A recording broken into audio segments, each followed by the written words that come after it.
can't murder liberation. You can murder revolutionary, but you can't murder revolution. And you can murder a freedom fighter, but you can't murder freedom. All right, you are tapped in. Let's get right to it. Kamala Harris is back. Recently, she sat on a podium for a conference, a gathering for the Michigan Democratic Women's Caucus. In attendance also, there was Cory Booker. You know, two birds of a feather, or birds of a feather flock together. All right, now what's kind of stunning about this is Kamala's accusations evolving around Donald Trump. Now, granted, Donald Trump is not a nice guy. Not by a long shot. Donald Trump is corrupt. Donald Trump should not be president. Donald Trump is aiding and abetting in genocide. Okay, we all understand that. However, for Kamala to come and sit on a podium and address voters, specifically the Michigan Democratic Women's Caucus, and make accusations against Donald Trump that she herself are guilty or is guilty of is stunning to a lot of us. So we're trying to figure out, along with Cory Booker, what are they up to? What are they up to? Are they planning to make a run in 2028, or will they be on the same ticket? What's going on? And what makes them think that voters have forgotten any of what they've been doing in recent years? I don't know. It kind of confuses us, you know, like, okay, what are you guys really thinking? Do you really think we're that dumb? You know, and I say that especially about Kamala Harris, because there's so much going on with this woman that, you know, it's kind of hard to really decide where to start from. You know, a lot of us, we want to take it all the way back to California when she was Attorney General, and her attitude, you know, how she dealt with the public. A lot of voters, a lot of people in California have not forgotten that, you know. Maybe part of the reason why she didn't do so well, you know. They tell this story that, oh, Kamala did great. That's not true. It depends on whose data or statistics you're looking at, you know. But the point of the matter is this: Kamala is up there in Michigan, sharing the podium with, of all people, Cory Booker. Again, I don't understand why either one of them don't get it, looks at one another and say, we ought not be together, you know, because two of us sitting together, you know, this is the elephant in the room. There's two elephants in the room, you know. Cory Booker with his issues with the AIPAC, and, you know, the things that he's been doing for the last 10 years is just, it's embarrassing, it's shameful. But Kamala Harris, she has no defense either. Neither. She has no defense whatsoever. She has no business in politics as well. All right. We have a clip. You know, this is something, you know, a lot of you need to see this. You need to see this. And in terms of what I have to say as a result of showing this clip, it's going to go to it will fit right in. Though for any of you who want to comment in terms of what I have to say or in support of what I have to say, please drop them comments down there. Give us your thoughts in the comments. All right, we would appreciate that. Let's get to the clip. Before we do, please like, share, follow, comment, and subscribe to Tapped, the Art of Political Discourse. We can't say this enough. We appreciate your participation and viewership so much so that we want to go out even further and say, hey, help us to reach 5,000 subscribers by the end of this month. Okay. That being said, let's get to this clip, because like I said, this is jaw dropping, you know, to me. You know, this is like a bombshell. You want to hear this, you know, the way she talks about Donald Trump as though her abilities, you know, in terms of governing are way better. And if anyone can recall, all you have to do is go back and look at past recordings, interviews and things of that nature, and you will see she's no different than Trump. She rarely and barely knows what she's talking about, and she will make up stuff on the fly. Not only that, but this is not the space for her. no more than it is for Donald Trump. So, they want to make the argument that, hey, you get me, you'll get a better president. In what way? And I'll be able to speak to that as well. So let's get into this clip, okay? Without further ado, here we go. And this is Kamala, again, speaking at the Michigan Democratic Women's Convention, caucus, just recently. We are dealing with the most corrupt, callous, and incompetent presidential administration in the history of the United States. Period. That's not true, though. And so on this of the list of what is empirical evidence of that point, let's talk about this war. He entered a war, got pulled into it by Bibi Netanyahu, let's be clear about that, entered a war that the American people do not want, putting at risk American service members. And among the many consequences of it, it includes jacking up the cost of gas so that on average Americans are paying at least $15 more to fill up their tank. Diesel costs 50% more, so that's what fuels a semi, a truck that otherwise delivers our food and our household items. And where do we think that cost is going to land? It's on the consumer. Let's understand that it is also, as he is want to do and has always been, his feeble attempt to distract from the Epstein files. Okay. Let's understand it is his attempt to walk around, as he is wont to do, this insecure man, to walk around as though he is strong and will use the force of America's military against anyone whom he chooses. This president is the first president of the United States of either party since World War II to abandon America's responsibility to a responsibility we assumed, imperfect though we are, to nurture and protect our alliances, our friendships, and to thumb his nose at them. And two, to not even pretend and in fact dismiss the importance of upholding international rules and norms, such as sovereignty and territorial integrity. And the end result, because I know we have limited time, is this.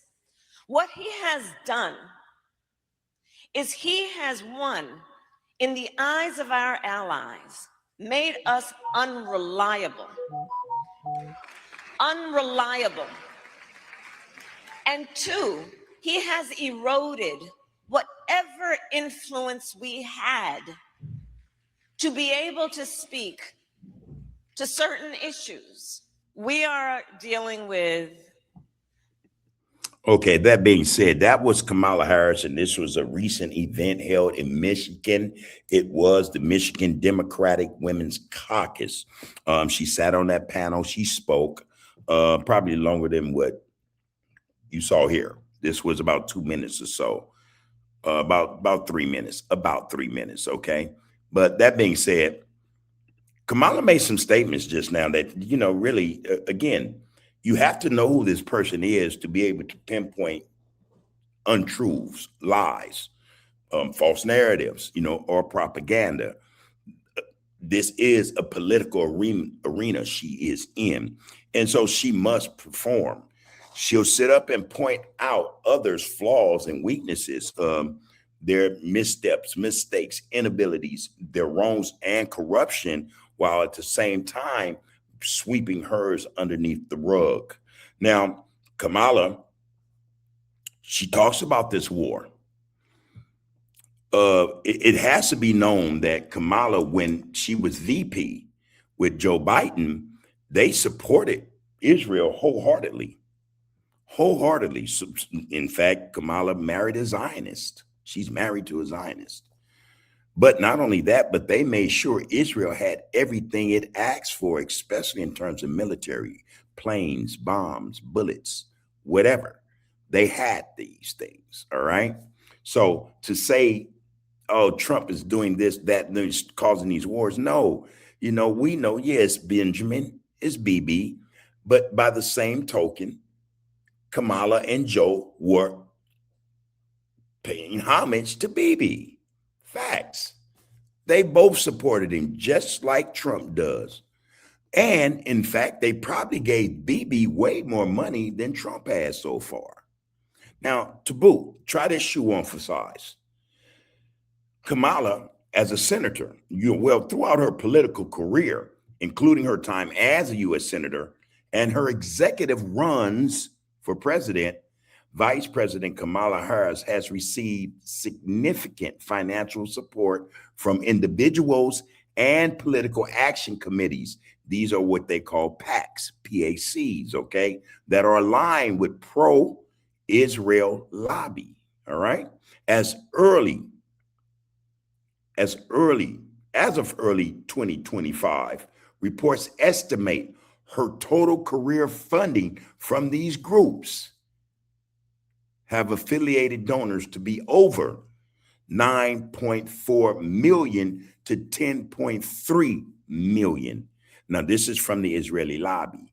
These are the same people that go and they court and end up buying political individuals, people, Congress people, and senators. They buy them, they pay them off, they pay for their campaigns. They help them a great deal. But it also should be known that these transactions are not for free. They expect a certain repayment, and that is always in the form of supporting Israel in any and everything it does. They must support them. If not, that same pact, that same pact will go against them in the next campaign cycle, election cycle, right? And get them out that seat. The power of these pacts are great. A lot of us don't understand that. But in any respect, AIPAC, which is one of the best, and J Street, another. Hey, J Street, for instance, it's a liberal pro-Israel advocacy group. J Street has been a major supporter, raising over $6 million for Harrison Walz's campaign in 2024 alone. All right, that's just J Street. I'm going to get to this. You guys don't want to miss this. Trust me. Though these funds were largely bundled contributions from individual donors and PAC contributions to the Harris Victory Fund. All right, pro-Israel lobby total, according to tracking from pro-Palestinian watchdog groups as Track AIPAC, the total funding, including campaign donations and independent expenditures from pro-Israel interest groups, is approximately $10 million, over $10 million, 10.39 million as of January 2025. AIPAC influence, while J Street was the largest Jewish organizational fundraiser in the 2024 cycle, Harris has maintained ties with the American Israel Public Affairs Committee, the AIPAC. She has maintained these ties since 2024, all right?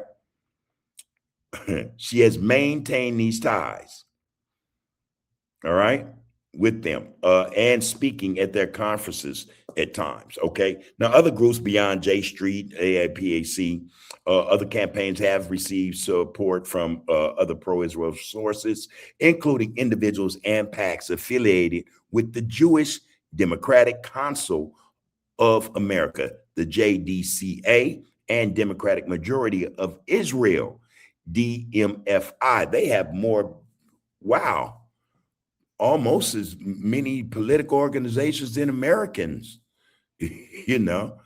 So you can see why there's a lot of influence, Israeli, especially for the Israeli regime, in the halls of power up in Congress on the Hill. They're all over the place, you know, like almost like roaches, you know? You can't get rid of them. They're everywhere. All right. But in terms of her Senate career, During her time in the Senate and her 2020 presidential run, she consistently received donations from pro-Israel donators from 2017 through 2022. Data showing her total PAC contributions were generally small, but individual contributions from members of pro-Israel lobbies were significant, okay? Were significant. Now, and again, she wants to call Trump corrupt. It's being said that she's just as corrupt as Trump.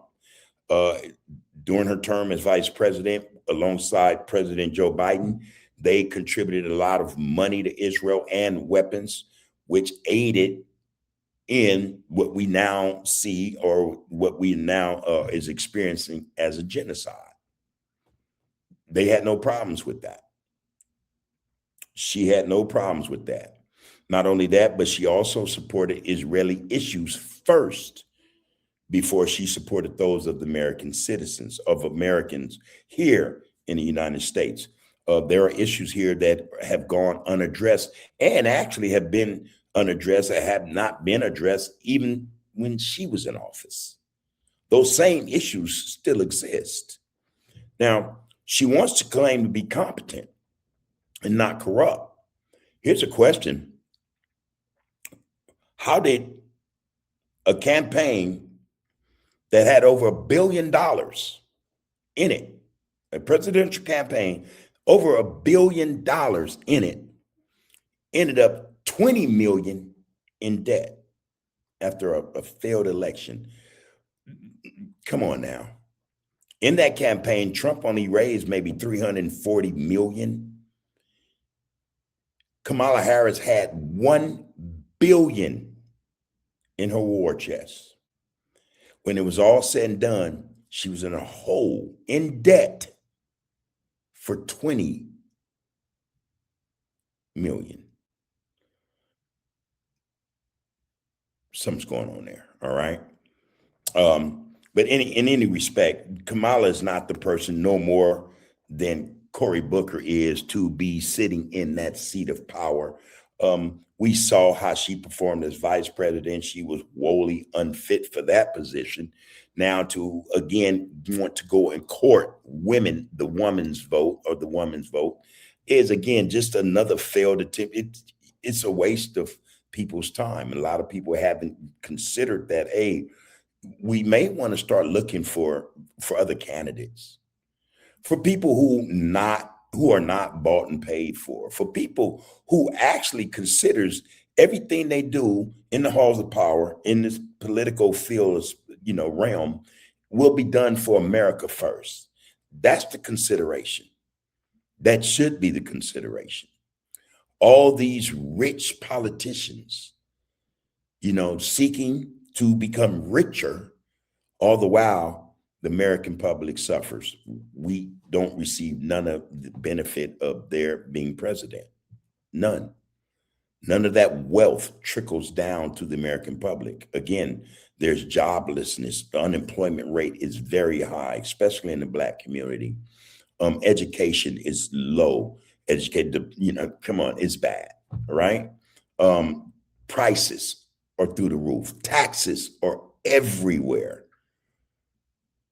And she purport to be able to change that, when as vice president, she accomplished nothing. Didn't even know her job. So, but here she is trying to enchant the woman's vote. One thing is sure, Black people have not forgotten. We have not forgotten what it was like when she was at the helm. We have not forgotten, especially here in California, what she did to the Black community here. So we're not fooled or enchanted by Kamala Harris's new approach to grooming or preparing voters to, support her in another bid or run for the president of the United States. What we do advise, though, like we did the last time, don't FAFO with this one either, okay? Don't support her. No more than you should support Cory Booker. It would be more of the same. just dressed differently. Okay. But Kamala Harris is no more uncorrupt than Donald Trump. She's no more competent than Donald Trump. And again, Kamala purpose, as we think all politicians' purposes are, is to grift, is to get paid. These politicians, they go into politics, they're not rich. By no stretch of the imagination. After 4 years, 5 years of politics, 10 years, they're worth tens of millions of dollars, millions of dollars. This is a grifter's game, all right? Don't be fooled, hoodwinked, or bamboozled by Kamala Harris's new approach to want to run for president of the United States. Until next time, take care of yourselves and each other. You can murder a liberator, but you can't murder liberation. You can murder a revolutionary, but you can't murder revolution. And you can murder a freedom fighter, but you can't murder freedom.